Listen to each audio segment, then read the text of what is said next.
The Breath of Fire 4 PC port was released, or re-released on GOG a couple days ago, to the surprise of most.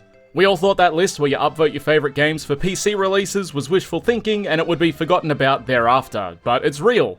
I've signed into GOG twice over the past 2 years, once to vote for Breath of Fire 4, and the second time to buy it. Nothing against GOG, I love the concept, I just don't really buy games. Anyway, I've clocked Breath of Fire 4's newest PC iteration, and it's basically the same as the 2003 PC version, with a few minor improvements, which to my understanding was the point of the release. People were quick to shit-talk the original version. It doesn't work, it crashes a lot, it doesn't exist. And that may be true, but you could get it pretty functional all things considered. I set out to test this claim, get ahead of the comments section, where I took to playing the original 2003 release for comparison on my Windows 10 machine with the goal of playing it till it crashed. I got all the way to North Chamber when mid-combat a ghost waking from his sleep booted me back to my desktop. This is probably 2 or so hours in, depending on how well you know the game. For comparison, the GOG version has not crashed once in 30 hours.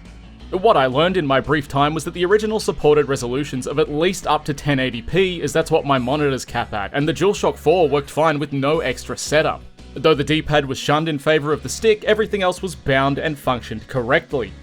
I was using DG Voodoo 2, a DirectX wrapper, which in hindsight may have been responsible for the higher resolutions, but one that also enabled me to remove the baked-in bilinear filtering in favour of some more palatable point-sampled pixels.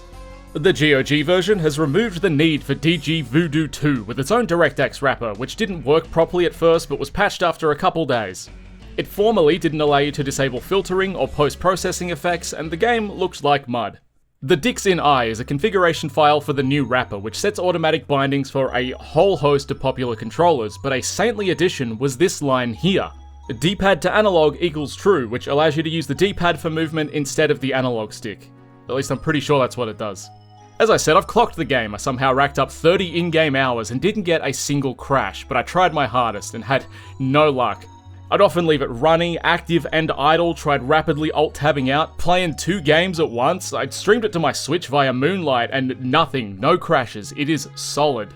However, it's not without issue, and I don't blame GOG. Their goal was to make the original PC version functional, not to fix every minor issue, and they have done that. So as far as I'm concerned, they have earned my $10 US. Good job.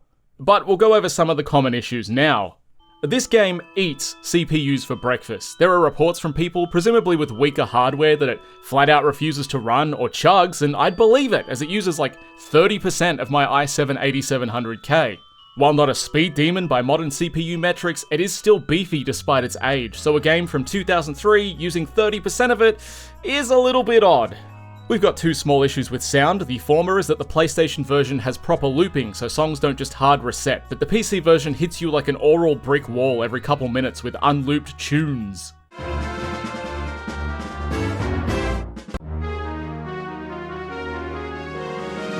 And the other issue is with the PC version not having an echo effect on audio, which makes it sound flatter, where the PS1 version had this real nice vibe to it. The echo genuinely adds a lot. How much this matters depends on the song, where some are so busy it's barely noticeable, but others feel completely soulless in comparison. Some may say this issue is significant with how much Breath of Fire 4's sound adds to the overall package, but it's far from a deal breaker. Here's a quick comparison.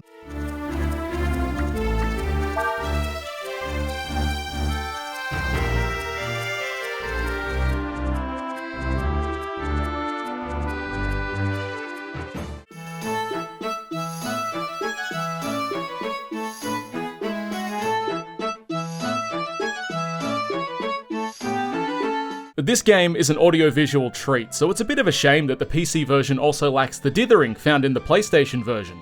It is baked into certain backgrounds, but anything where it's not specifically drawn to be there looks a little flat in comparison, particularly on terrain textures, where the PS1 hardware did a lot of heavy lifting. We got a few texture inconsistencies, such as the introduction to Faux Lu, where the background is clearly supposed to match the colour of this moon texture, but as the graphic rises, the sky's black and it looks awkward. The backgrounds of the Sandflyer sections with their tiled 2D fill for the environment not rendering look horrible. I don't know what's going on here, but it's not good. Looking at the PS1 version, you can see that the same effect is there, it just doesn't look anywhere near as bad. It must have something to do with translating these PS1 effects to the PC. At first, I thought it might have been like an overscan translation issue, but the fact that it cuts halfway across the screen and it's in the PS1 version, that's probably not the case. This scene in the tomb is incredible and fully broadcasts the draw distance, though terrain disappearing like this is still rare, it still feels wrong. Sinestro must be visually beefy as they'd always cull the edges with that classic PS1 fog, and that's still present here unfortunately. Like, it's a cool effect, but it's unnecessary. The reduced load times are such a boon. I can ignore a lot of that smaller stuff for the second or two you save going in and out of combat. It is so refreshing. I have seen people complain about the cut and censored content and a lack of PlayStation and Xbox buttons, but all GOG set out to do was make the original PC version playable, so none of that is present obviously.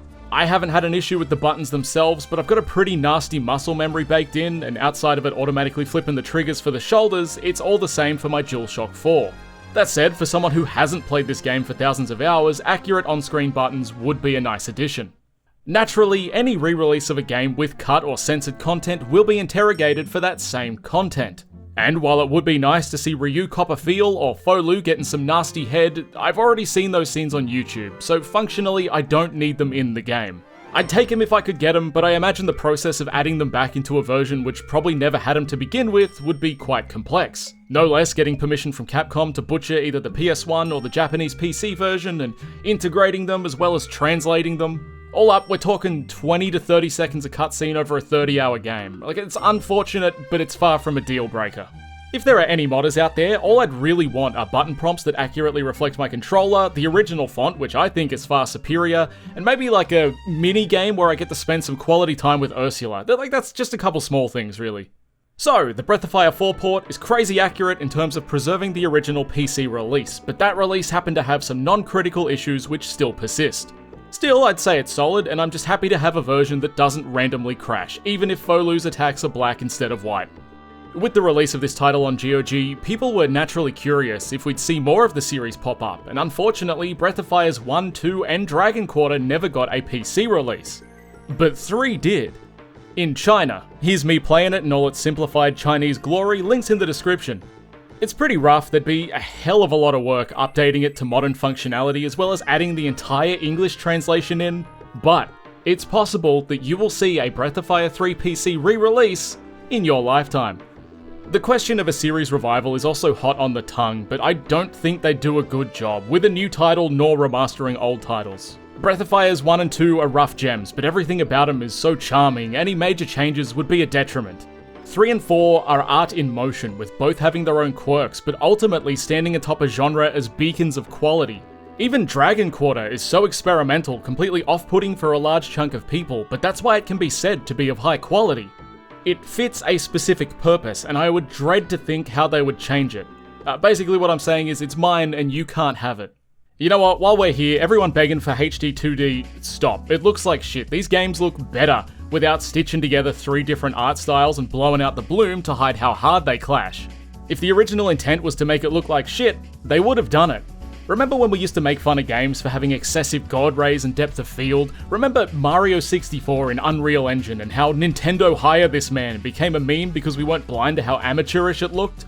That's effectively HD 2D. You've been played by marketing and hype, propping up bright, shiny shit.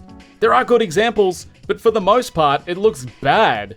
Oh, I love this game so much. I wish it looked completely different and like every other modern JRPG remaster. Bro, that's you. That's what you sound like. Bye!